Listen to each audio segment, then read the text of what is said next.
A gente está em Lisboa e a cidade de Lisboa nos traz de volta a figura de Fernando Pessoa.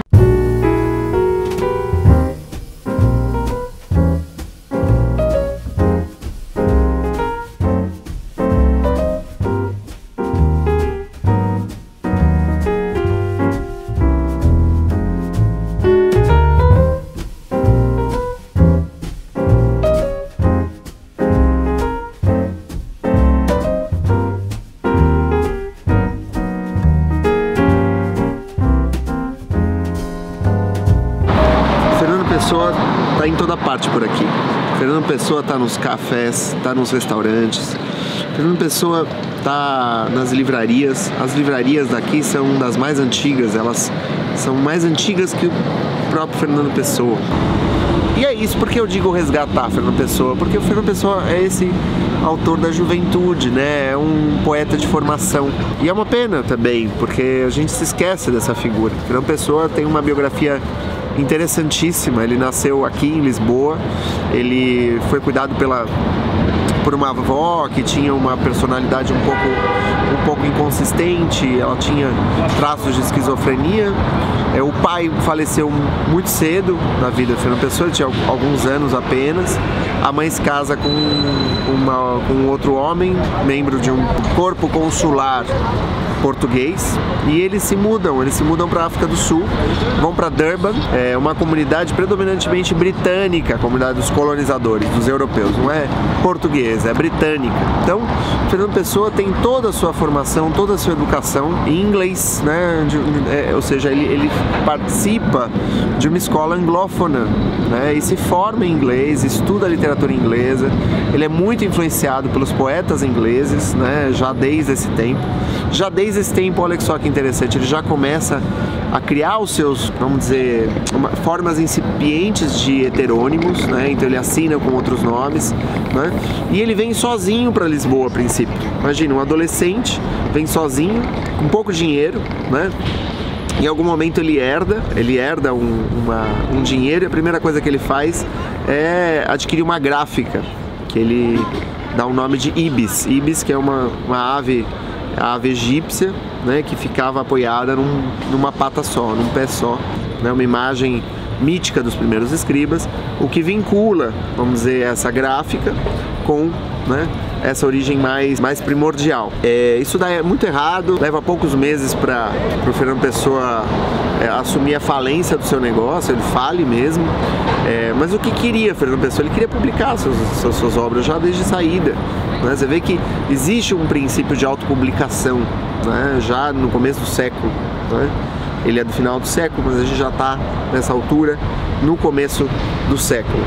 Fernando Pessoa nunca se casa, ele tem uma relação mais séria com Ofélia, que era uma mulher inteligentíssima, né? Que inclusive entre as cartas de Ofélia e Fernando Pessoa, ela entra no jogo do heterônimo, ela dialoga com Álvaro de Campos, por exemplo, né? Mas é muito interessante como o Fernando Pessoa, ele tinha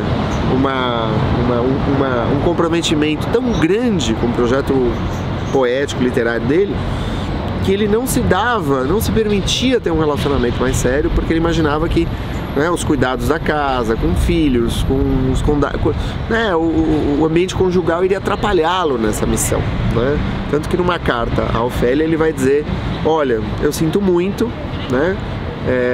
Não imagino que você vá me entender, mas espero que você guarde afeto por mim, amor por mim. Fernando Pessoa é um sujeito que tinha muitos interesses, ele tinha uma curiosidade onívora, não é? Ele adorava o ocultismo, o gnosticismo, né? Ele é o fundador do sensacionismo. Que é sensacionismo? Tudo é sensação. A razão, ela vai a reboque da sensação, ela vai atrás da sensação, ela dá, vamos dizer, uma justificativa moral, ética, racional, porque somos também seres racionais, né, para o que a sensação já encontrou, já refletiu, né? Isso se vê na vida, né? Não sei se é de fato uma teoria que sempre pode ser aplicada e tal, né? É uma generalização, uma teoria psicológica, mas é isso, né? O Fernando Pessoa é um poeta fazendo filosofia, é um poeta fazendo psicologia, é um poeta místico. Ele teve uma amizade com um sujeito que se considerava o anticristo, que veio para Portugal. Eles tiveram um encontro muito interessante num hotel. Esse companheiro dele simulou um suicídio.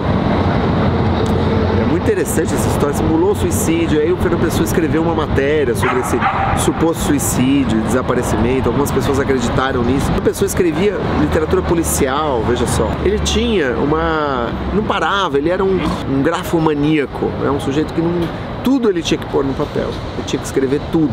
Então hoje em dia a gente tem ele nos deixou um legado, que é um legado impossível, um legado infinito, que é uma arca com milhares e milhares de inéditos. Né? O livro do Desassossego, do heterônimo Bernardo Soares, foi encontrado lá.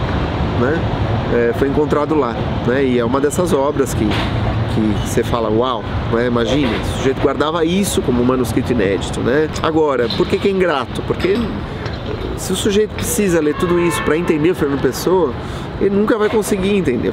Além de tudo, o sujeito tinha uma caligrafia terrível. Por que eu estou falando tudo isso? Porque existe uma saudade dessa poesia, né? Existe uma vontade de voltar a ler esses escritos de juventude, né? Eu acho que muitas vezes a gente tem esse impulso de sempre ler as novidades, de sempre ir atrás das novidades. A gente precisa resgatar tantas coisas que a gente escreveu, quanto as coisas que a gente leu, né? E que a gente gostou muito. Porque a gente vai encontrar nesse lugar, muitas vezes, os fundamentos dos nossos desejos literários, aquilo que nos motivou, aquilo que nos levou a escrever, né? O Fernando Pessoa tinha uns versos que era: triste de quem é feliz, vive porque a vida dura, nada na alma lhe diz mais que a lição da raiz, ter por vida a sepultura. Reencontrando esses versos, eu encontro também o sentido da minha própria literatura, o sentido dessa proximidade entre viagem, literatura, vida, poesia e escrita. Um brinde a Fernando Pessoa.